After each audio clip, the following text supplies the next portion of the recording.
itu dengan kognitif dia yang cuma 205 dengan sekian banyak nilai D yang pasti harus dia ulang, ya kan, nilai C yang segitu banyak, nggak mungkin dia selesai sarjana 2 tahun kemudian. Jadi kerusakan kulit itu mencerminkan kerusakan organ yang ada di dalam. Dan tidak cuma kulit kan, karena beliau juga mengalami alopecia ya, secara agresif ya, rontok rambut, kemudian kelihatan seboroid ya, seboroid itu apa, permukaan kulit kepalanya itu kan juga mengalami seboroid tuh, kelihatan putih-putih ya. Jadi kerusakan juga pada folikel rambut yang terjadi karena proses autoimun. Dan ini kan udah berjalan berapa bulan kan, dari 24 April ya, 24 Mei, 24 Juni, sekarang udah Juli kan, udah jalan 3 bulan. Kalau ini adalah sebuah alergi, nggak mungkin selama ini. Jadi yang kebanyakan pasien itu sakitnya diobati apapun nggak berhasil karena nggak mengakui, denial.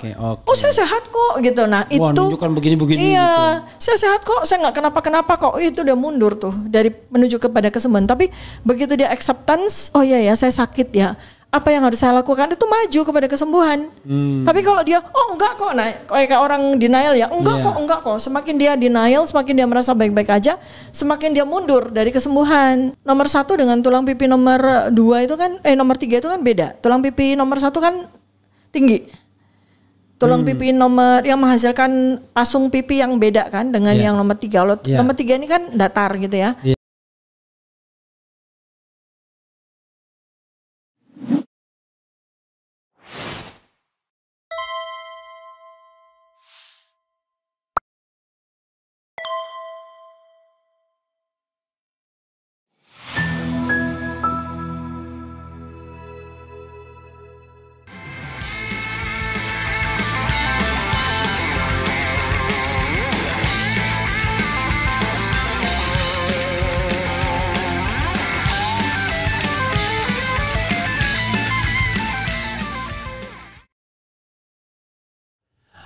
Assalamualaikum warahmatullahi wabarakatuh, sobat RH sekalian. Jumpa lagi kita di channel yang keren ini, keren cerdas. Walaupun ada dokter cantik di depan saya ya. Jadi dari 3 orang yang paling sering disebut namanya oleh Pak Jokowi, yaitu Rismon Sianipar, kemudian ini in order ya, Pak Rismon Sianipar, Roy Suryo, dan satu ini Tifauzatia Sumatera, Dokter Tifa. Tifauzia. Iya, Tifauzia kan saya bilang. Hilang i-nya. Saya tadi bilang Tifauzia. Tifauzia. Iya, Tifauzia. Ya, bukan Tifauza kan? Tadi saya Zia sebenarnya, tapi saya agak sembunyikan sedikit. Jadi Tifauzia Tiasuma, S-nya double ya kan? Nah, ini pronunciation betul tuh T-I-F-A-U-Z-I-A T-Y-A-S-S-U-M-A. Benar. Am I correct? Yes. Oke. Dokter Tifa, Assalamualaikum warahmatullahi wabarakatuh. Waalaikumsalam warahmatullahi wabarakatuh. Ya kan. Dok, jadi dokter ini yang termasuk yang tidak terlalu rajin datang ke RH Channel. Oh ya, yang lebih tidak rajin lagi Roy Suryo. Yang agak rajin tuh Rismon Sianipar. Kalau Roy Suryo kemarin saya tangkap dia ya kan, ketemu di CNN, udah malam ini aja. Jadi ada beberapa hal baru, hal yang paling menarik adalah kita ini kan tidak sedang bermusuhan, tapi kita ini sedang melakukan sebuah klarifikasi, investigasi terhadap hak kita, yaitu the right to know, untuk mengetahui ya, yang dilindungi oleh konstitusi itu pasal 28 tuh. 28 yes. 28F. Pasal 28F mengatakan bahwa setiap warga negara tuh berhak untuk mendapatkan informasi. Berhak mendapatkan, menyimpan, mengolah dan menyebarkan informasi. Karena itu ini kan informasi yang sederhana. Saya tanya sama Roy Suryo. Ini kita mulai keyakinan dulu lah ya. Mas Roy, seberapa besar sih yakin bahwa ijazah Pak Jokowi palsu? Innalillahi wa inna ilaihi rajiun. Jawabannya adalah 100%. Saya tidak seperti Rismon katanya 11.000 triliun %. Saya 100% saja. Ya naik terus tuh dari 1 miliar sekarang 11.000 triliun. 11.000 triliun. Cuman di publik katanya saya bilangnya 99,99% itu ciri khas saya. Sama dengan bilang fufu fafa. Kalau dokter berapa persen, Dok?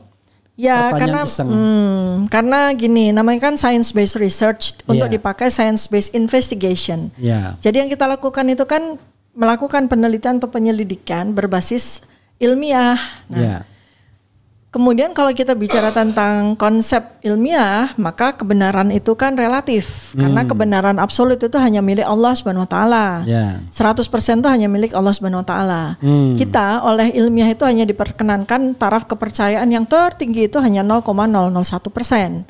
Artinya kebenaran yang bisa diperoleh oleh manusia berdasarkan panca indera, intuisi, keilmuan, ya, ilham yang berbasis sains, yaitu hanya 99,9%. 99,99. 99,9% deh. Bukan 99. Oh, bisa 99 karena 0,001 kan taraf kepercayaan. Kalau 0,01 berarti 99. Ya, 0,001 kan berarti 99,9%. Kan. Jadi maksimal, dan itu membutuhkan metodologi riset yang luar biasa. Jadi taraf kepercayaan saya 85% lah. 85%. Bukan karena saya tidak memiliki tidak memiliki kepercayaan diri atas 15%, bukan. Tidak punya self confident. Tidak punya kepercayaan berbasis ilmiah ya. Karena ini kan ruangannya bukan ruangan eksakta ya. Kalau ruangan eksakta metodologinya yang di-adjust dengan kuantitatif, maka taraf kepercayaannya bisa tinggi, kita buat tinggi sekali gitu. Dengan pengetatan variabel-variabel gitu kan. Tapi kalau karena ini kan sebuah penelitian yang basisnya adalah sosial, psikologi, sosiologi, ya kan, politik apalagi yang serba uncertain, maka kita nggak boleh sampai pada taraf kepercayaan itu. Nah, kalau kan ini kan cuma soal selembar dokumen bernama ijazah, bukan kita bicara tentang yang lain. Bukan soal dokumen, saya bicara tentang metodologi. Karena saya harus ada setia di ranah itu ya.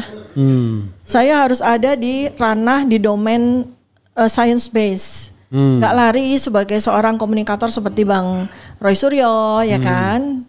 Dan tidak absolut seperti seorang engineer seperti Bang Rismon. Ya, saya adalah seorang metodologi researcher, sehingga harus memberikan sebuah ruangan yang cukup luas untuk adanya kemungkinan. Tapi 85% itu udah tinggi sekali. Kalau nilai itu udah A itu. Udah A. Iya, 15%-nya ya ayo kita temukan lagi kan.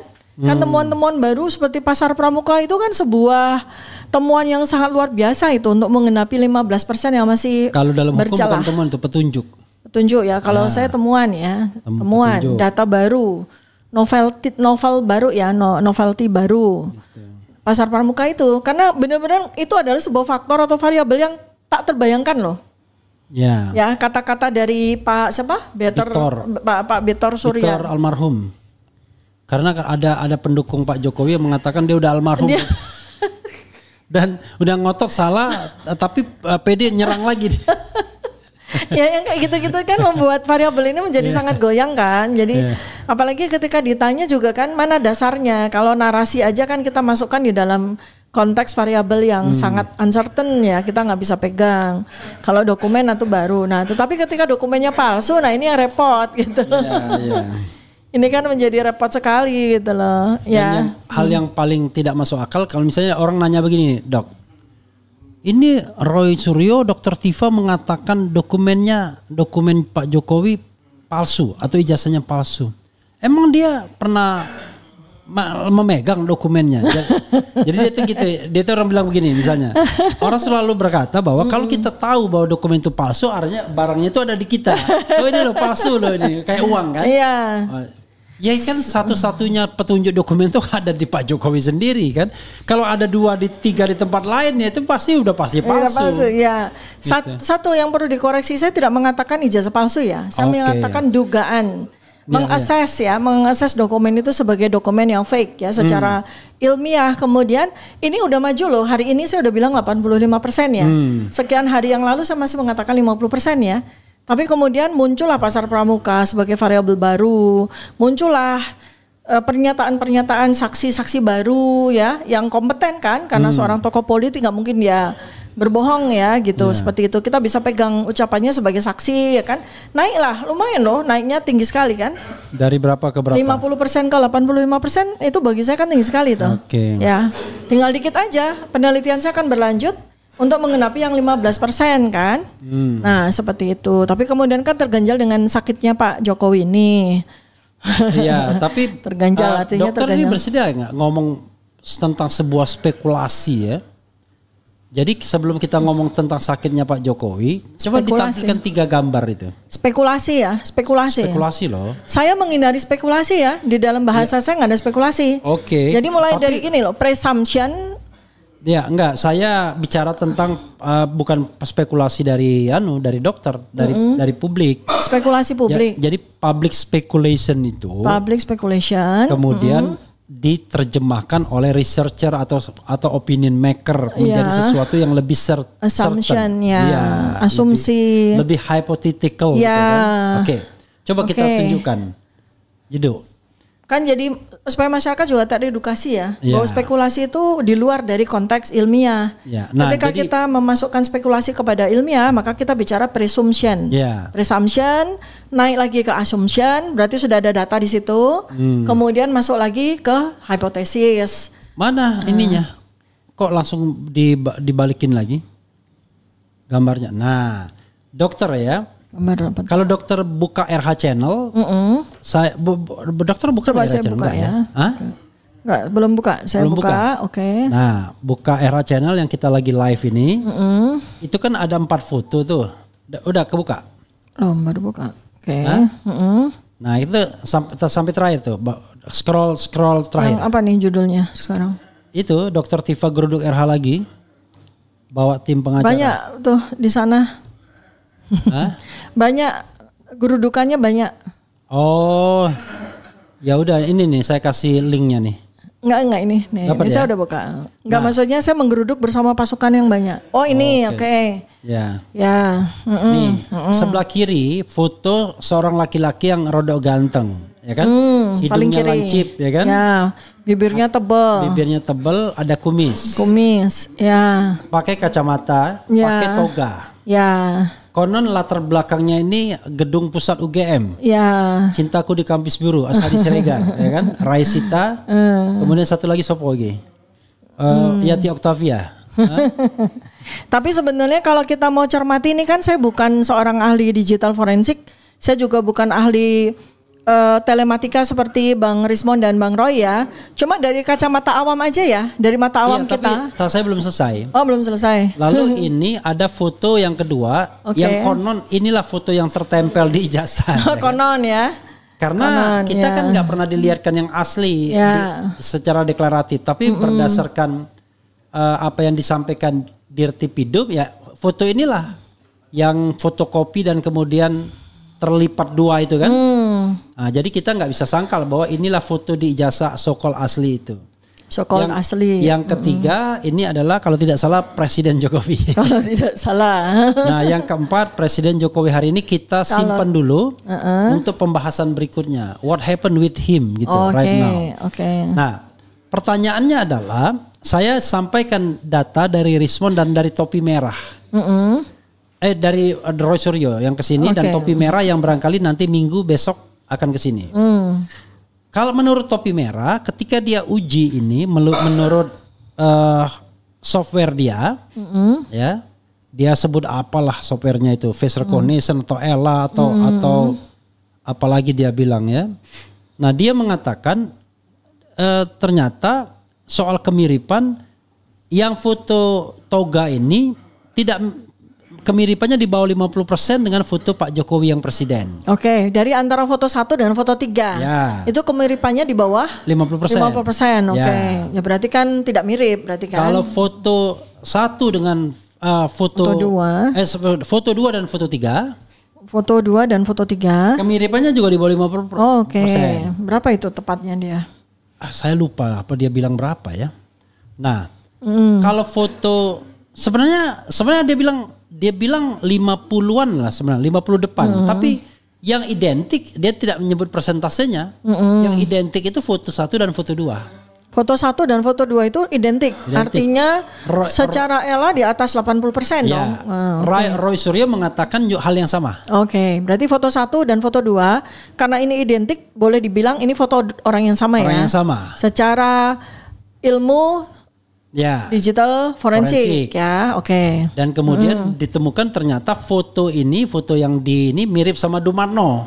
Oke, identik juga dengan foto Dumatno ya, yang 80%. tua. Oh, oke, berarti bukan yang tua, yang ini yang foto muda. ijazah.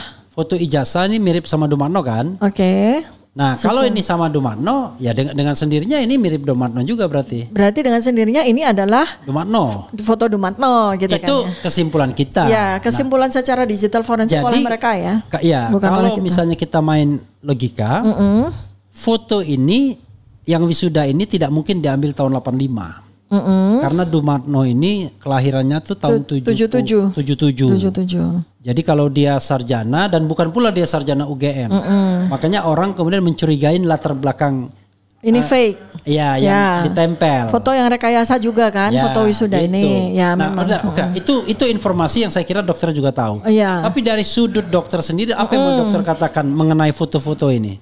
Ya, ini kan dalam aspek seperti inilah masuk ya keahlian saya sebagai seorang behavior epidemiologist dengan menggunakan ilmu fisiognomi. Minta tolong fotonya, Mas. Boleh? Fotonya ya. Ya, fotonya tetap ditampilkan. Jangan ke dokter aja. Ya. Saya curiga sama Jido nih, tiba-tiba langsung berubah ke dokter Tifa terus. Oke, jadi ini kalau lihat dari fotonya ya, sekarang kita lihat dari sisi anatominya ya. Jadi anatomi fisiognomi nih.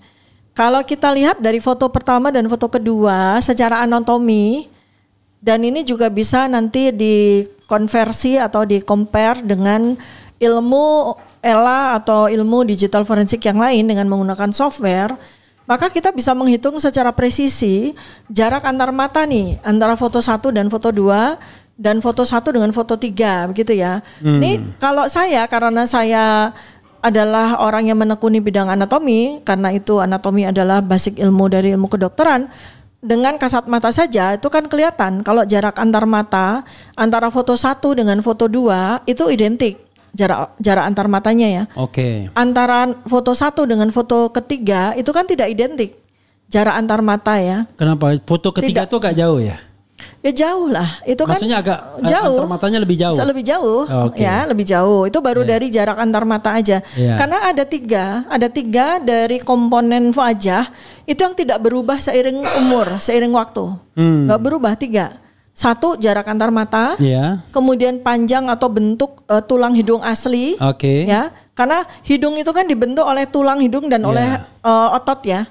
Yang di sini ujung ini kan otot nih. Nah, yang di sini, itu jarak atau tingginya itu nggak akan pernah berbeda, walaupun umur kita bertambah ya.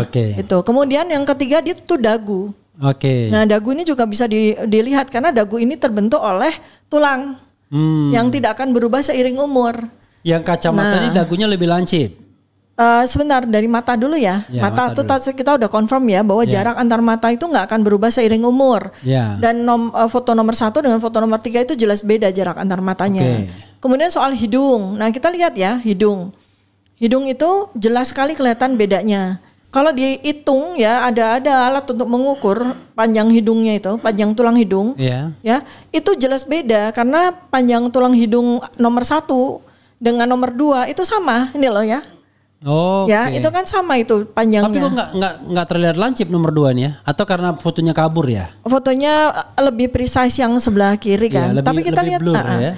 Nah, kalau yang nomor 1 kita bandingin nomor 1 dengan nomor 3 itu jarak tingginya tulang hidung tuh kan beda sekali. Ya kan pendek itu. Lalu lebih dominan ototnya kan, lebih dominan ini loh pasung hidung itu kan lebih dominan, dia bentuknya jambu gitu kan. Nah, kalau yang ini kan tinggi tuh kan karena tulang hidungnya lancip. Ya, kalau ini kan tulang hidungnya pendek. Jadi menghasilkan hidung yang berbentuk jambu begitu kan. Seperti itu. Kemudian sekarang dagu. Kita lihat dagu. Dari dagu aja udah kelihatan beda. Ya. Dagu yang foto nomor 1 ini kan dagunya lancip. Terus menghasilkan tulang yang agak menonjol di depan. Ini kan nggak ada, dia datar. Datar berbentuk kotak. Datar berbentuk kotak seperti itu kan gitu. Itu ya dari situ aja. Belum dari komponen-komponen yang lain. Misalnya besar matanya, kemudian tulang pipi dan sebagainya itu beda sekali. Itu kalau lihat tulang pipi aja, tulang pipinya nomor 1 dengan tulang pipi nomor 2 itu kan nomor 3 itu kan beda. Tulang pipi nomor 1 kan tinggi. Tulang pipi nomor yang menghasilkan pasung pipi yang beda kan dengan yang nomor 3. Kalau nomor 3 ini kan datar gitu ya. Khas wajah mongoloid kan nomor 3 ini. Oke. Gitu kan, seperti itu. Itu aja dari saya ya. Kemudian dari behavior nih. Sekarang kalau dari behavior yang menghasilkan sebuah konsep fisiognomi, itu perilaku kita itu akan membentuk struktur kontur wajah yang berbeda seiring waktu. Misalnya kebiasaan kita tersenyum. Kan orang itu kan kebiasaan tersenyum tuh ada 3 ya. Dia tersenyum, sudut bibirnya itu naik ke atas kayak senyum saya nih, naik ke atas gitu. Nah itu seiring waktu akan menghasilkan kontur wajah yang beda. I see. Gitu kan. Nah kemudian orang ada yang suka senyum datar. Gitu kan. Nah itu juga akan menghasilkan kontur beda. Kemudian ada orang yang suka tersenyum, maaf nih, kayak sinis. Jadi sudut bibirnya gitu ya. Nah itu nanti seiring waktu dia akan menghasilkan sebuah gambaran yang berbeda. Nah ini kan kalau kita lihat dengan bentuk bibir yang tentu saja sangat berbeda ya. Bentuk bibir yang nomor 1 ini kan dihasilkan oleh otot bibir yang tebal dan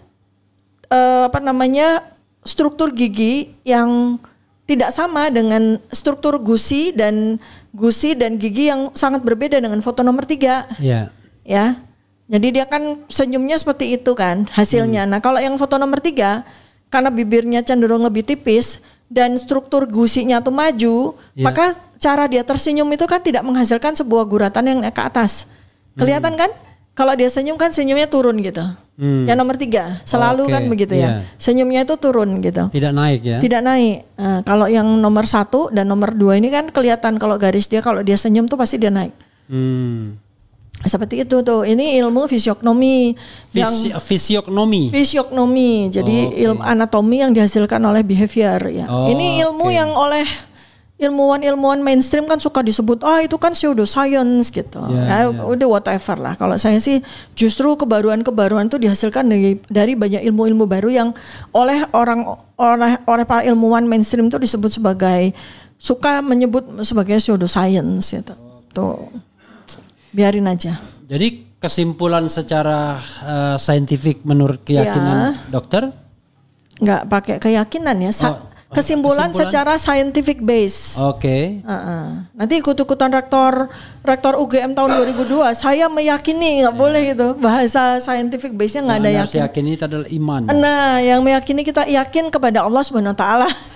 Kalau yakin terhadap jasa itu sebuah syirik nanti. Iya. Jadi secara scientific base berdasarkan 2 ilmu, behavior dan ilmu fisiognomi, maka kita bisa lihat bahwa foto nomor 1 dengan foto nomor 2 itu identik. Foto nomor 1 dengan foto nomor 3 itu unidentik atau tidak identik ya. Gitu dari sisi biarkan foto. Saya kemudian berimajinasi ya. Misalnya gini. Ini ada saya suatu cerita. Alkisah misalnya saya menginginkan biar keren. Aduh saya ini nggak lulus S1. Tapi saya ingin jabatan publik. Gimana caranya? Ya udah bikin aja ijazah kan begitu. Ya tapi kan saya sudah tua begini, nggak mungkin kan saya ada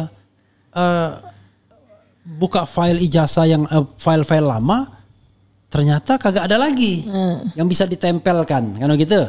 Sebagai bahan mentah dari sebuah sebagai bahan mentah untuk membuat ijazah. Itu kan, ya kan.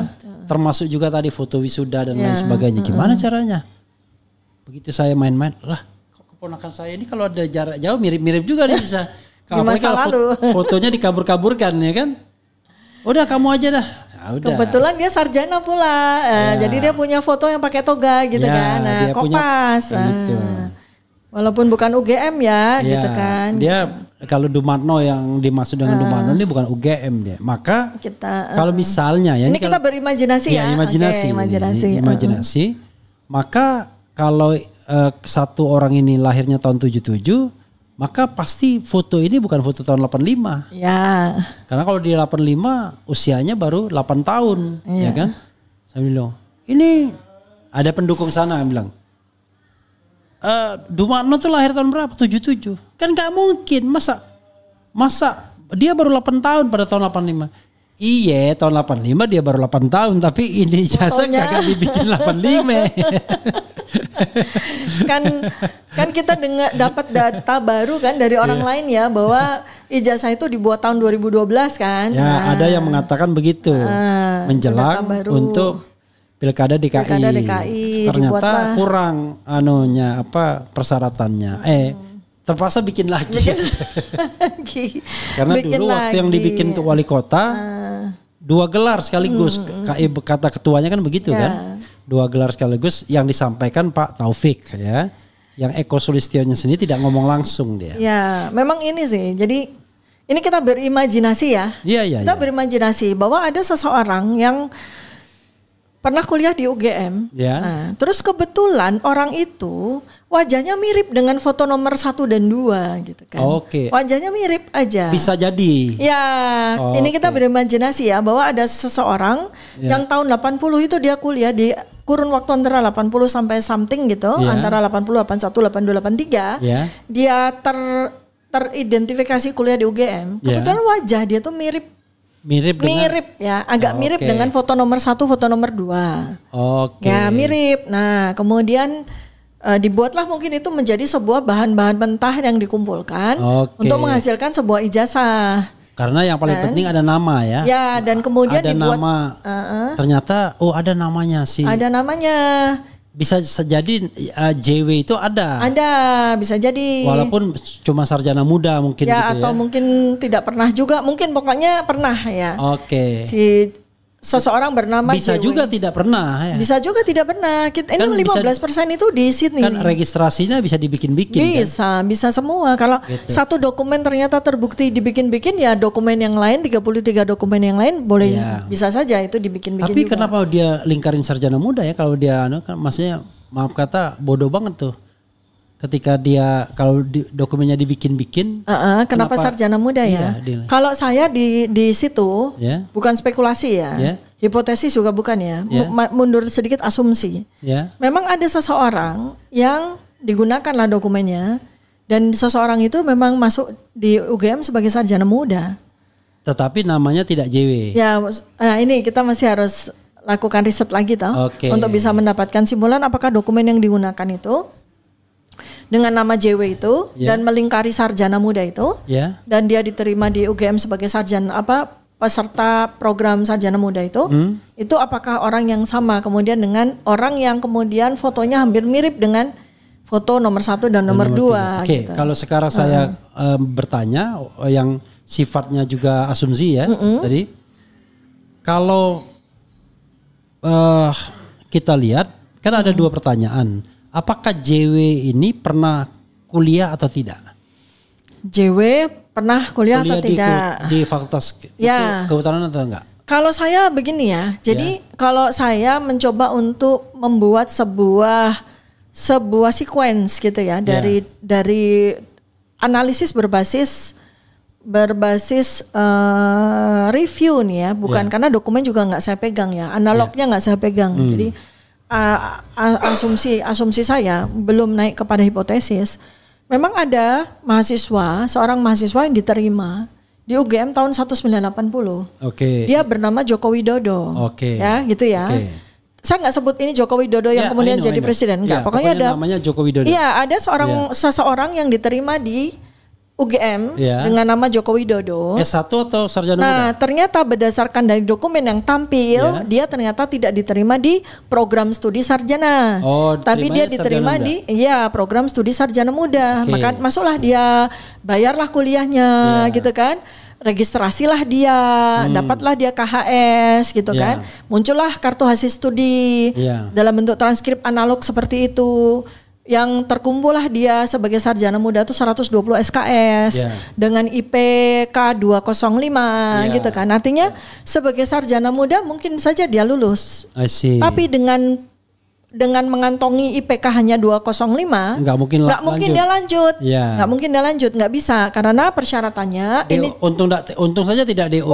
Kalau dia 1,9 ya DO dia kan tidak bisa lulus. Nah, karena dia 205 berkemungkinan dia mengantongi ijazah sarjana muda, Oke. ya BSc. Ya. Tapi nggak mungkin dia kemudian lanjut ke sarjana, Oke. karena sudah ada juga ahli ataupun orang yang menyatakan bahwa persyaratan untuk bisa meneruskan program sarjana di UGM itu 2,5. Oke. Seorang sarjana muda bisa boleh gitu Ya. kan. Nah, apalagi dia mengantongi sekian banyak nilai D, Ya. sekian banyak nilai MKDU C. lagi, Iya, D. mata kuliah. Matematika sama fisikanya D. Iya. Kan itu kan fatal. Artinya tidak mungkin dia bisa lanjut ke program sarjana, tidak memenuhi gitu. Nah, jadilah di situ kan ada 15% yang saya bilang kita harus tetap investigasi. Ya. Siapa yang dipakai tuh? Ya. KHS yang sarjana itu yang 88 SKS, IPK 305 itu. Tetapi di antaranya itu ada mata kuliah yang aneh. Mata kuliah yang MKDU. Yaitu kewiraan, agama Islam, masih masuk Padahal ke situ. di sarjana muda sudah selesai. Sudah selesai dong gitu kan, kalau dia Dan kan kalau digabungkan gila-gilaan tuh. 210 SKS mana mungkin gitu kan, 88 ditambah 120 kan 210 SKS. Iya. Sarjana mana yang menempuh 210 SKS kan gitu. Dan kalau dihitung IPK-nya juga tidak 305 gitu loh. Saya hitung 2,3. Itu loh hitungannya yang 88. Iya, digabung. Tapi udah gak masuk akal tuh 210 SKS. Dan tidak masuk akal seandainya kalau katakanlah dia misalnya kita paksakan logika kita untuk mengikuti logika dokumen itu ya. Artinya dia kemudian pindah ke sarjana. Itu dengan kognitif dia yang cuma 205 dengan sekian banyak nilai D yang pasti harus dia ulang, ya kan, nilai C yang segitu banyak, nggak mungkin dia selesai sarjana 2 tahun kemudian. Jadi 85 betul-betul tidak mungkin. Apalagi zaman dulu rata-rata kalau saya ditanya berapa tahun baca, udah 7 tahun aja. Biasa. Karena kita aktivis kan. Iya, dan UGM kan terkenal sekali susah sekali untuk dapat lulus tepat waktu kan gitu. Jadi itu nggak masuk akal. Karena kalaupun pada masa itu di tahun 80-an itu bisa lulus tepat waktu, IPK-nya pasti di atas 3,5. Iya, yang orang lancar-lancar semua. Iya, yang udah teman saya yang tahun 89 kan kayak dokter kan ada yang memang aktivis lulusnya 4 tahun. Tapi memang betul-betul orangnya itu on time bener. Jadi IPK-nya memang di atas 3,5. Iya, pasti 3,5. Tidak ada pelajaran ngulang. Dan bikin skripsi pun tidak yang spektakuler biasanya. Yang biasa-biasa aja. Dan majornya ya pasti A semua gitu kan gitu. Mana ada D tapi 305 tuh mana mungkin gitu. Karena nggak mungkin. Jadi saya udah hitung dari semua nih. Saya bikin segala probability gitu ya. Mentok-mentok itu 2,3. Tapi itu dengan asumsi nilai D-nya akan dia ulang gitu loh. Dan itu nggak mungkin menghasilkan 85. Jadi kayak baju gitu ya. Kita paksain baju ya yang kepotong-potong, lengannya kepotong, kerahnya kepotong, ini kepotong, itu kita paksain gitu untuk dijahit menjadi sebuah baju. Akhirnya kan terjadi baju yang nggak karu-karuan kan. Itulah yang terjadi pada dokumen-dokumen yang di konferensi pers kan itu compang-camping gitu. Nggak menghasilkan sebuah baju yang kita menghasilkan sarjana, ijazah. Dokumen yang ada itu tidak concise, tidak bulat. Jadi lonjang gitu. Kan misalnya kan kalau dia dokumennya lengkap, concise itu kan dia kan related. Nanti ibarat kata kemejanya jadi bagus. Menghasilkan sebuah ijazah yang asli kan gitu. Alurnya tuh jelas. Alurnya nggak jelas ini. Nah sekarang dari sisi itu aja deh, puzzle KKN aja. Bariskrim mengatakan KKN-nya di akhir 83. Nah yang bersangkutan yang katanya dia KKN dia bilang awal 85 lah. Kan udah kacau balau nggak karuan. Yang lebih kacau balau itu adalah Jokowi versus Jokowi mengenai Kasmujo. Itu apalagi itu lebih kacau lagi kan? Itu lebih kacau lagi gitu kan. Makanya saya sampai sekarang dan tidak bisa dijawab tuh, tidak dijawab juga oleh pendukung Jokowi. Bilang fenomena Kasmujo itu saya nggak habis pikir. Apa motivasinya dia untuk berbohong kalau dia punya ijazah asli? Buat apa gitu? Buat apa dia merekayasa seseorang ditampilkan sebagai dosen pembimbingnya dengan kata-kata saya ingat betul. Ingat betul itu kan berarti nggak lupa dia. Saya ingat betul. Beliau ini galak sekali kan gitu. Saya atau Pak Kasmujo yang sudah berubah ya kan gitu kan. Tapi sekarang beliau Sangat bijak sekali. Sampai apal. Terima kasih Pak Kasmujo. Ya, berkat bikin Bapak di jurusan teknologi kayu saya bisa menyelesaikan skripsi saya. Jadi itu kalimat kebenaran abad ini. Ya, imajinasi saya itu adalah sebagai sebuah skenario film gitu ya. Skrip film yang dihafal, berusaha untuk dihafal, tapi yang disuruh menghafal nggak apal-apal. Dan dia tidak pernah latihan. Jadi begitu datang, dia nggak tahu jalan ceritanya. Dia cuma dikasih skrip, tapi jalan ceritanya nggak tahu.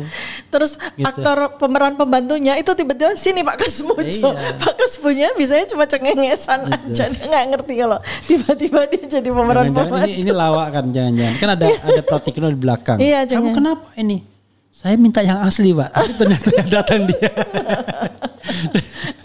Jangan-jangan pada waktu itu minta, atau bilang saya minta yang asli Pak. Yang aslinya itu sebenarnya skenario kita itu Profesor Ahmad Sumitro, tapi udah meninggal Pak. Lah sekarang kan baru udah meninggal ya pada waktu itu ya. Sudah, tahun 2017 sudah meninggal. Sudah meninggal beliau kan. 2017 karena beliau meninggal di tahun 2009. Nah itu kan ayahnya, papahnya teman SMA saya, jadi hafal banget tuh. Beliau wafat. Termasuk tanda tangannya yang diragukan kan. Di guratan di skripsi Jokowi itu berbeda dengan guratan di Aida punya dokumen. Dokumen. Terus namanya Aida ya, Aida Greenberry ya. Gitu. Aida Greenberry, nama suaminya. Nah, yang temuan baru dari Dr. Rismon itu kan dan juga ada banyak ahli digital forensik yang masih anonim seperti topi merah gitu-gitu kan. Itu sudah menemukan bahwa skripsi itu baru dibikin tahun 2018. Ya kan? Skripsi yang ternyata seorang mahasiswa bernama Joko Widodo itu memiliki pembimbing skripsi bernama Profesor Ahmad Sumitro. Itu baru dibikin tahun 2018 gitu kan. Itu kan berarti pada saat mau naik Pilpres yang kedua gitu kan. Nah, dan udah santer kan tentang kepalsuan tuh kan karena menghasilkan karena Bambang Tri kan buatnya sebelum tahun itu kan. Kira-kira tahun-tahun itulah. Gitu. Nah, itu kan di tahun itu 2016 kan dia itu menggugat ya. Jadi bikinlah cepet-cepet gitu. Ketemulah Pak Ahmad Sumitro. Nah, Pak Ahmad Sumitro nggak mungkin menjadi dosen pembimbing skripsi mahasiswa teknologi hasil hutan. Karena beliau itu manajemen atau ekonomi hutan. Beliau itu expertnya, kepakarannya itu pada manajemen hutan, manajemen hasil hutan. Jadi ekonominya Fakultas Kehutanan. Kayak soseknya pertanian. Seperti itulah gitu. Sementara dia teknologi kayu. Yang itu juga nggak ada. Itu nggak ada, karena adanya teknologi hasil hutan kayu atau teknologi hasil hutan non kayu, di mana ekspertisnya adalah Pak Kasmujo. Tapi teknologi hasil hutan non kayu. Jadi kalau dia bilang kayu, bukan Kasmujo juga. Non-kayu lalu dia minta bimbingan sehari-hari dan Kasmujo bukan juga. Terus jadi non-kayu itu misalnya kayak itu loh, pohon karet, diambil karetnya. Tapi memang biasa main kayu kayaknya. Jadi non-kayu itu misalnya akar dibikin jadi obat-obatan, saya non-kayu ya. Jadi bukan kayu. Dia kan kayu. Mebel. Ini non-kayu, ekspertisnya Pak Kasmujo itu ada di situ. Juga ada orang yang biasa main kayu nih. Gitu. Salah dua-duanya. Jadi dua-duanya salah saudara sekalian. Jadi kalau Ahmad Sumitro itu manajemen hasil hutan. Kalau Kasmujo hasil hutan non kayu. Nah, expert dari teknologi hasil hutan kayu itu Profesor Sunardi, dekan yang tanda tangan tuh. Nah itu beliau tuh expertnya. Jangan-jangan terbalik gitu maksudnya. Kan Ahmad Sumitro kan diisukan juga dekan sebenarnya. Iya makanya. Jadi jangan-jangan yang buat kebalik, jangan-jangan ya. Kamu kok bisa kebalik itu? Kebalik tuh Sunardi. Aduh. Oke Dok, apalagi Dok yang dokter simpulkan sampai kemudian saya ingin bicara mengenai tadi foto keempat tadi. Yang barangkali pertanyaan publik ini ada apa? What happened with him ya kan? Ada dibulatkan dulu, di wrap up dulu dan dibulatkan dulu yang ini kita anonim ya. Ini kita basis data ya. Kita nggak melihat, nggak membuat sebuah koneksi antara foto ini dengan seseorang ya. Jadi kita benar-benar menganalisis foto ya. Foto secara anonim ya. Jadi simpulan saya, foto nomor 1 dan foto nomor 2 dengan dukungan data dari digital forensik ya dan telematika ini identik. Ya. Di atas 80%. Ya. Artinya foto nomor 1, foto nomor 2 ini orang yang sama. Saya dukung secara ilmu behavior dan ilmu fisiognomi. Yang menunjukkan struktur jarak antar mata, struktur hidung dan struktur rahang itu identik antara foto 1 dengan foto nomor 2. Komparasinya dengan foto nomor 3 ini tidak identik. Secara ilmu digital forensik, secara ilmu telematika, face recognition maupun secara ilmu behavior maupun fisiognomi. Foto 1 dan 2 tidak identik dengan foto 3. Gitu ya. Itu simpulannya yang pertama ya. Sekarang kita ke foto yang itu kesimpulannya ya. Jadi 1 dan 3 tidak sama, 2 dan 3 tidak sama, 1 dan 2 sama ya, gitu ya. Jadi atau tepatnya begini, 1 dan 3 orang yang berbeda, 2 dan 3 orang yang berbeda, 1 dan 2 orang yang sama. Secara scientific base gitu ya. Kalau ada scientific yang mengatakan lain ya silahkan. Tapi paling tidak menurut Dr. Tifa, menurut Rismond saya nggak dengar. Menurut Topi Merah dan menurut Roy Suryo 1 dan 2 ini memang sama dan tidak sama dengan yang tiganya ya. Yang ketiga. Topi merah tuh gambar ini juga yang dia tampilkan ya, gambar yang sebagai presiden itu ya, kurang lebih. Dok, pada bagian ini ya, orang kemudian nanya, what happened with Pak Jokowi ini? Kita tidak bisa melihat dia persis apa adanya, tapi coba kalau dicari dulu videonya ya, biar nanti kita tampilkan. Kalau sudah kita ngomong terus, begitu kita sudah tampil video kita berhenti ngomong nanti. Nah, apa yang terjadi dengan Pak Jokowi beliau saat ini ya? Informasi mentahnya adalah ini setelah dia pulang dari Vatikan. 26 April, ya. 24 April beliau ke Vatikan ya. Yang jelas 2025. Pada waktu itu dia ada klarifikasi di Solo, tidak jadi kan mediasi. Nah, harusnya 26 April harusnya kan pengadilan tuh. Ya, nah harusnya dari Vatikan kemudian dia pulang mengadukan ke Polda Metro tanggal 30.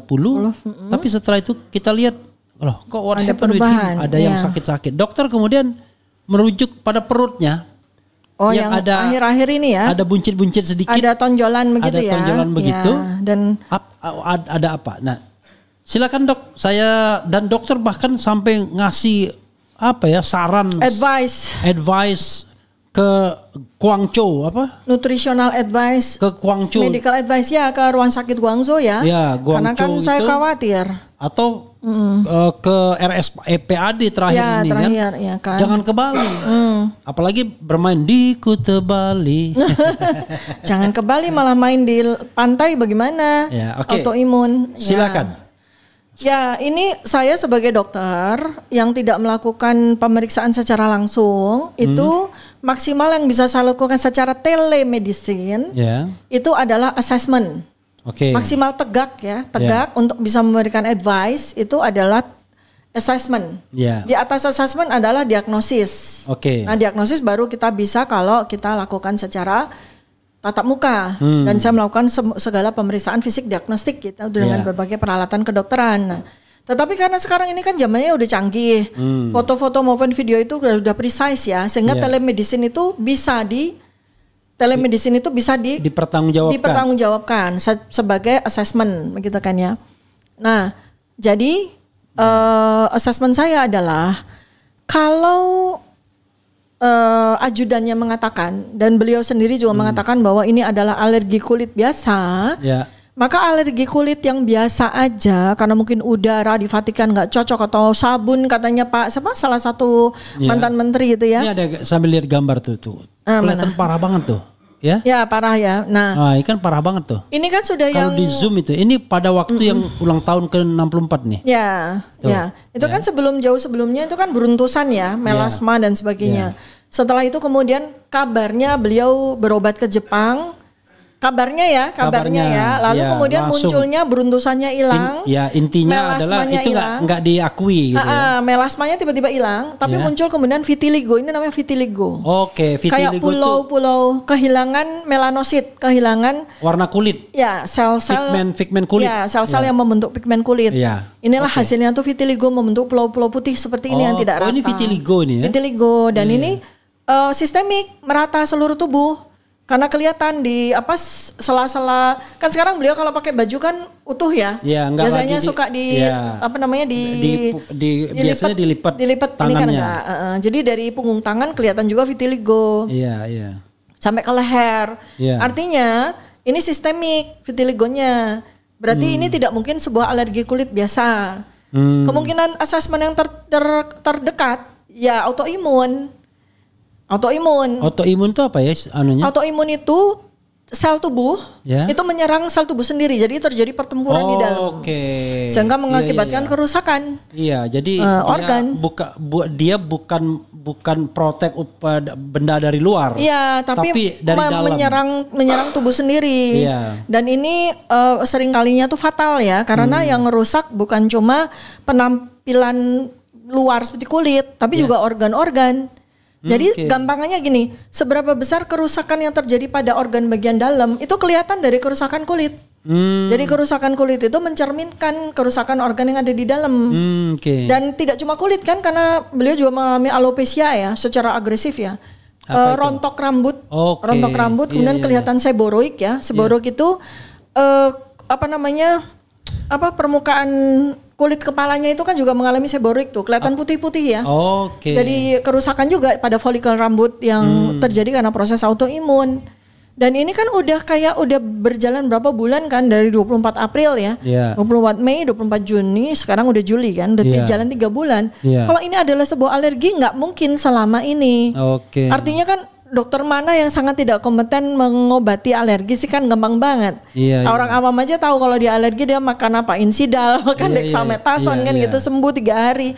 Ini nggak mungkin makanya saya sarankan sebagai dokter, saya memberikan medical advice saya, segera seriusin dong. Karena autoimun ini berat dan agresif, saya bilang gitu. Karena cepat sekali kan, agresif sekali ya, dan ini berat gitu. Nah, kemudian pada ulang tahun ke-64 itu kelihatan kan kalau banyak loh, bukan cuma mata saya ya. Sampai ada yang bertanya netizen kan, "Dok, ini apa yang ada di perutnya kok kelihatan seperti kotak begitu di balik ke meja kan?" Lalu pada saat beliau tertatih-tatih berjalan di depan pagar, Bu Iriana kan nutupin gitu kan. Berdiri di depannya beliau terus nutup gitu kan. Jadi supaya tidak terekspos kotak itu. Ini gambarnya, lihat. Kelihatan? Dokter enggak sampai terakhir. Buka sampai terakhir. Bukan sampai terakhir. Iya. Ini kan? Nih. Masih foto saya. Mana ya? Ya, ini sampai terakhir. Ini yang ini. Ya, itu kan kelihatan tuh. Nah, itu kan kelihatan ada sebuah device ya. Di balik kemejanya itu kan ada sebuah device. Nah, kalau device yang seperti itu, daripada menimbulkan spekulasi, karena ada yang ngomong itu dok itu sarung itu. Kantong maaf ya, kantong BAB gitu kan. Seperti orang yang mengalami kolonostomi karena CA kolon ya. Itu biasa kan colon back di situ kan sebagai pengganti. Nah, bukan, saya bilang kalau lihat dari proses autoimun yang sangat agresif, beliau sampai kulitnya hitam seperti itu, muncul vitiligo di mana-mana dan jalan tertatih, artinya sudah mengalami osteoartritis, serangan autoimun itu udah sampai ke sendi-sendi. Kan beliau kan jalannya tertatih begitu, sakit sekali itu kan jalan itu, besar kemungkinan udah kena ke ginjal nih. Jadi jangan-jangan itu adalah sebuah CAPD ya, sebuah alat dialisis yang portable, alat dialisis portable. Oh, saya pikir California Police Department bukan ya? Bukan. Jadi peritoneal dialisis ya yang dipasang. Nah, kalau seperti ini maka untuk apa alat itu? Untuk cuci darah. Oh, alat cuci darah otomatis. Hanya ada 2 kan di situ tuh, colon back ya, atau CAPD. Ini CAPD. Ya, tapi ini kan temporer, nggak bisa. Karena seharusnya kalau cuci darah sampai di level ureum dan kreatin yang sudah sangat tinggi dan meracuni ginjal dan seterusnya, harus cuci darah di rumah sakit kan. Nah, makanya kan saya langsung sarankan, udah sekian hari yang lalu, ayo segera ke Guangzhou. Nah, sekarang daripada ke Bali sih, autoimun itu salah satu kontraindikasinya kena paparan matahari loh. Bahaya sekali. Makin kena matahari. Makin parah. Tapi bisa jadi dia pergi ke Guangzhou, bener mungkin. Nah, siapa tahu kan, kita belum tahu karena kabarnya. Kan tadi kan ke Jepang balik gitu nggak ketahuan. Tapi katanya Tapi kenapa ya kalau kita bilang misalnya kemungkinan dia ke Guangzhou, ini fitnah. Emang kalau ke Guangzhou, emang kenapa gitu kan? Kan gak ada masalah juga, ya. Atau kalau dia ke Jepang kan gak masalah. Iya. Kalau zaman dulu kalau orang-orang yang kayanya setengah tanggung, Singapura. Bukan bangga banget. Gitu. Oh iya. Sakit ke Jepang gitu. Saya benar baru Jepang Singapura. Itu apa? Baru medical check up kan gitu kan. Kenapa malu dia? Mungkin karena udah terlalu kaya jadi justru dia nggak mau memperlihatkan gitu ya.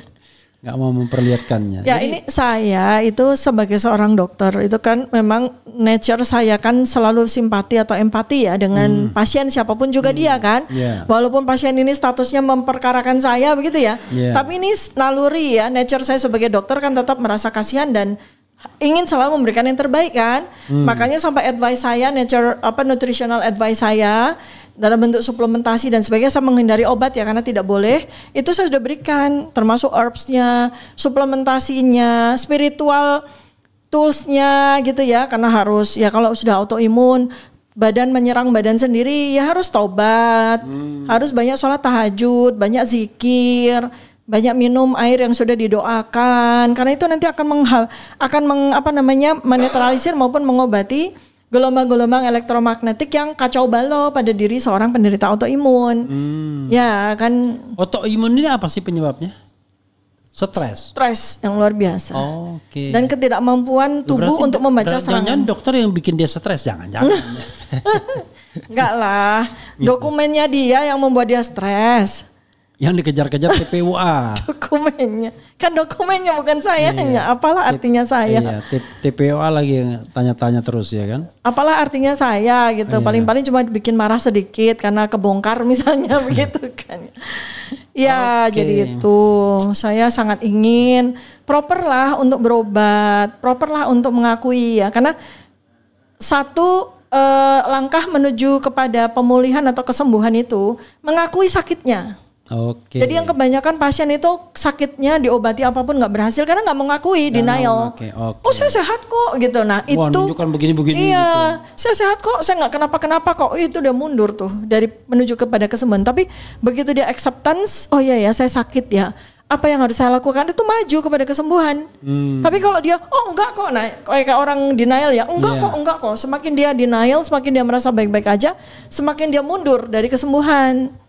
Maka kepada yang sakit, yang sekarang diberikan ujian Allah dalam bentuk sakit, penyakit dan sebagainya. Nomor satu, kalau mau berangkat menuju kesembuhan itu, akui dulu. Kemudian terimalah dengan sabar, syukur dan ikhlas. Dan ikhlas kemudian akan membuka pintu penyembuhan. Coba kita video-video Pak Jokowi kita ini kan, mulai dari dia bicara soal Kasmujo, kemudian mengakui macam-macam gitu. Kita lihat lagi sampai respon.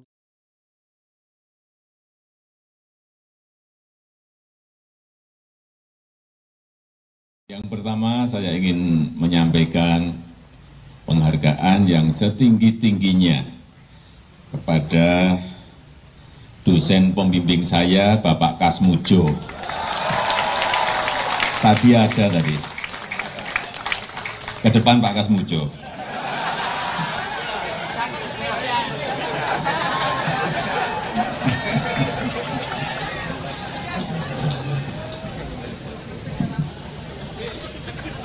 Beliau itu dulu waktu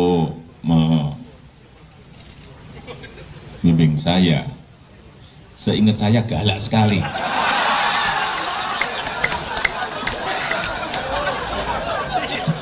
Galak sekali, saya masih ingat galak sekali. Tapi sekarang saya melihat beliau sangat bijak sekali. Sudah berubah. Ya enggak, saya enggak tahu yang berubah saya atau yang berubah Pak Kasmujo. Tapi sekali lagi Pak Kasmujo, saya mengaturkan banyak terima kasih karena bimbingan Bapak di jurusan teknologi kayu, saya bisa menyelesaikan skripsi saya. Meskipun saya lupa juga bolak-baliknya berapa kali ya. Karena begitu maju dibentak balik. Begitu maju dibentak kok galak sekali ya. Tapi sekarang alhamdulillah saya kira atas bimbingan, Pak Kasmujo. Ya dulu cita-cita saya kira sama banyak rekan-rekan saya, pengennya jadi pegawai perhutani.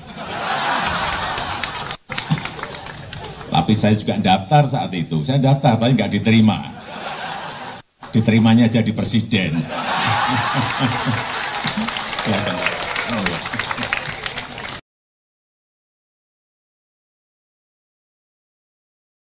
Sebenarnya Pak Kasmujo ini ya memang bukan pembimbing skripsi, Pak Kasmujo memang bukan pembimbing skripsi. sebagai Pembimbing skripsi saya itu adalah Profesor Dr. Insinyur Ahmad Sumitro. Nah, kalau Pak Kasmujo sendiri sebagai apa Pak? ya pembimbing akademis. Tapi sekali lagi Pak Kasmujo, saya mengaturkan banyak terima kasih. Oh Pak Kasmujo Pak, permisi Pak. Iya Pak, bentar Pak ya. Kenalkan Pak, saya Rismon Sianipar Pak. Rismon Sianipar Pak. Oh iya Pak, sehat-sehat Pak ya. Bapak bisa kami bertamu sebentar Pak? Tidak bisa. Oh Karena tidak nanti semua urusan tidak boleh di rumah, tidak harus di fakultas atau di ya. Oh, jadi enggak Ketentuan. bertanya-tanya biasa-biasa saja Ketentuan Pak. nggak bisa. Tidak Oh. ketentuan sendiri. Oh, Maaf ya. sebentar aja Pak. Anda bisa. Karena sudah diatur ya. Oh, harus ke fakultas Pak ya. Iya. Tentang ini loh Pak, pembimbing skripsi itu Pak, yang Iya, Bapak Pak, iya. yang Pembimbing skripsi umurnya harus di atas 50. harus di atas Waktu 50. waktu. Bukan Pak, yang tahun 2017 kan Bapak tampil di TV bersama Pak Jokowi. Bapak kan di situ Pak Jokowi mengatakan Pak Jokowi bolak-balik bimbingan skripsi. Bapak Itu kan yang salah. iya Pak. Salah itu. Iya Pak, bentar lah Pak. Biar ini Saya untuk negara Pak. Saya baru 3B sudah bisa bimbing. Bapak Dia saat itu ngomong- berarti bukan pembimbing skripsi, Jelas bukan. bukan pembimbing akademik. Bukan. Pembimbing akademik pun bukan Bukan. Pak. Oh bentar Maaf, lah Pak, maaf, maaf maaf. Pak, maaf. Maaf nggak bisa ya. Karena kan kalau disirukan.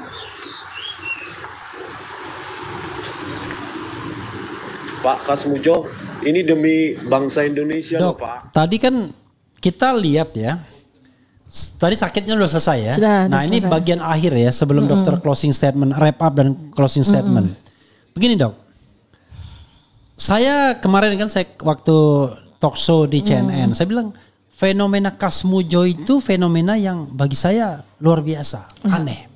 Apa kepentingannya seorang Jokowi perlu berbohong?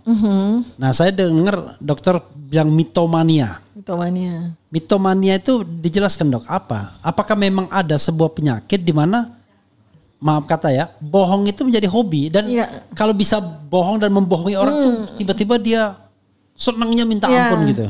Ada istilah gangguan psikologis atau gangguan kejiwaan lah ya, psikiatris ya ini bukan Iya. psikologis lagi Iya. ya. Yang lebih populer itu kleptomania, pernah dengar kan? Ya. Klepto dia gitu kan. Kalau maling dia senang dia. Ya, jadi itu Kalau adalah misalnya dia bisa mencuri dan tidak ketahuan tuh senangnya minta ampun. Nah, ini sekarang saya beberapa bulan yang lalu memperkenalkan istilah yang kurang lebih sama mitomania. Mito itu bohong. Oke. Jadi kesenangan berbohong. Yang Tapi memang ada itu? Iya ada. Ada. Itu ada. Jadi merupakan sebuah spektrum gangguan kejiwaan. Oke. Di mana sama dengan kleptomania itu, Oke. semakin dia nyolong, semakin dia senang. Ya. Menghasilkan sebuah hormon dopamin, peningkatan hormon dopamin yang bikin Oke. dia senang kan. Dan ketagihan. Jadi mania dia. Dan ketagihan, mania kan dia seneng kan, iya. mania. Jadi naik dia seneng. Kalau dia berhasil mencuri sesuatu tidak ketahuan tuh Iya. naik tuh dia. Iya. Nah, dan menimbulkan adiksi nanti. Iya. Nah, mitomania ini juga begitu. Kalau dia berbohong Iya. dan dia lihat audiensnya itu kelihatan terbohongi gitu ya, Iya. kelihatan tertipu gitu, Iya. dia seneng kan, manik dia. Oke. Seneng dapat hormon dopamin dari otak dia Iya. yang membanjiri otaknya membuat dia seneng dan kemudian karena itu dia adiksi, dia pengen lagi mendapatkan rasa senang itu lagi, bohong Oke. lagi, bohong Bohong lagi, lagi. sampai akhirnya apapun itu dia bikin bohong. Oke, Sesuatu- walaupun sebenarnya bisa dipermudah, dia bikin bohong. Contoh misalnya seperti jangan ada dokumen aslinya sebenarnya, jasa aslinya kan. Misalnya seperti Pak Kasmujo itu kan ya, itu sebetulnya kan kalau orang yang normal dengan pemikiran yang normal tidak mengalami gangguan psikiatris itu ketika ketahuan bahwa ternyata kita semua jadi tahu dari pengakuan Pak Kasmujo sendiri maupun pengakuan dokumen gitu ya, bahwa Pak Kasmujo itu sama sekali bukan pembimbing skripsi, apalagi pembimbing akademik, kan tinggal diakui, oh iya sudah 40 tahun lebih. Saya juga kan sudah tua. Saya minta maaf. Sederhana itu kan. Ini kok enggak, malah nambah lagi bohongnya. Tapi bohong juga nih kalau dia bilang begitu. Ya artinya kan bisa saja dia mengakui kan. Karena kebohongan itu yang paling baik itu adalah dengan pengakuan kejujuran kan. Kemudian pertobatan kan. Apalagi yang bisa menghentikan kebohongan selain kejujuran kan. Dan kejujuran buat kita nggak apa-apa juga gitu. Jadi untuk para pendukung Jokowi, kita nggak ada kita benci-benci sama Pak Jokowi. Kita ini justru sebagai orang yang suka mengamati sesuatu, heran aja dengan fenomena. Dan yang begini ini udah cetowel-wel tetap dibela gitu loh. Kita bingung gitu loh. Lalu kita yang disalahkan. Sudah jelas gitu kan. Sudah jelas. Wah itu kan karena kita sakit hati aja. Loh sakit hati gimana? Kita bilang kita ini kan kita aneh. Kok ada orang yang bisa bohong? Saya membayangkan begini Dok. Kan itu acaranya di Fakultas Kehutanan tuh. Kan gak mungkin tidak hadir teman dia, dosen dia. Kemudian dekan mungkin atau apa, atau orang yang barangkali ya walaupun jauh jaraknya sama Pak Kasmujo, tapi dia tahu betul kan, barangkali pada waktu itu dia masih dosen muda. Atau misalnya apa, wah kalau sepanjang yang saya tahu bukan Pak Kasmujo, tapi maksudnya gini, dia itu berbohong disarang informasi, disarang kejujuran gitu. Iya, disarang informasi ya. Iya. Yang menarik itu gini, jadi semua gangguan kejiwaan, ya, gangguan psikiatris ini kalau Bang Rocky Gerung kan jelas ya, oh dia mengalami gangguan kejiwaan gitu kan, pakai istilah itu ya, jadi merujuk kepada yang disampaikan Bang Rocky Gerung bahwa ini yang bersangkutan ini mengalami gangguan kejiwaan gitu ya. Saya ingatkan dalam beberapa waktu tempo hari itu saya bilang hati-hati dengan penderita gangguan jiwa, karena gangguan jiwa itu menular. Karena frekuensi elektromagnetik dari otak kita itu kan menular kepada orang di sekitarnya. Begitu ya? Begitu dengan kebaikan, begitu juga dengan keburukan, begitu juga dengan gangguan kejiwaan. Makanya Quran mengatakan ini kan kita berkumpul dengan orang-orang baik. Maka kita akan terikut gelombang elektromagnetik kebaikan itu. Obat hati ada 5 perkaranya, salah satunya berkumpulah dengan orang-orang soleh. Berkumpullah dengan orang soleh gitu kan. Jadi begitu juga dengan orang yang buruk. Kenapa dia nggak bisa terentaskan dengan keburukan atau kejahatan? Karena dia selalu kumpul dengan frekuensi yang sama. Begitu juga dengan gangguan jiwa. Gangguan jiwa tuh nular. Maka lihatlah akibatnya. Semua orang kemudian jadi berbohong kan. Pada waktu awal-awal ketika di awal itu Pak Kasmujo juga harus berbohong kan. Sekarang dia sudah mengakui gitu. Dia tidak berbohong tapi senyum-senyum dia. Pernah kok ada beberapa video yang dia bilang, Jokowi itu dulu waktu mahasiswa anaknya pendiam, pintar, suka naik sepeda dari Jogja ke Solo segala macam. Itu kan dari kata-kata dia. Sekarang dia sudah sadar dan mungkin karena bergaul sama Bang Rismon Sianipar. Ditamuin langsung kejujurannya ke bawah. Jadi berjujur. Atas dengan Sofyan Effendi barangkali. Nah, ya. Jadi orang jujur akan berkawan dengan orang jujur. Orang gangguan jiwa juga akan menginfluence orang mengalami gangguan jiwa. Itu namanya sekumpulan burung, flock of bird itu akan gabung dengan satu jenis yang sama, ya kan? Gitu.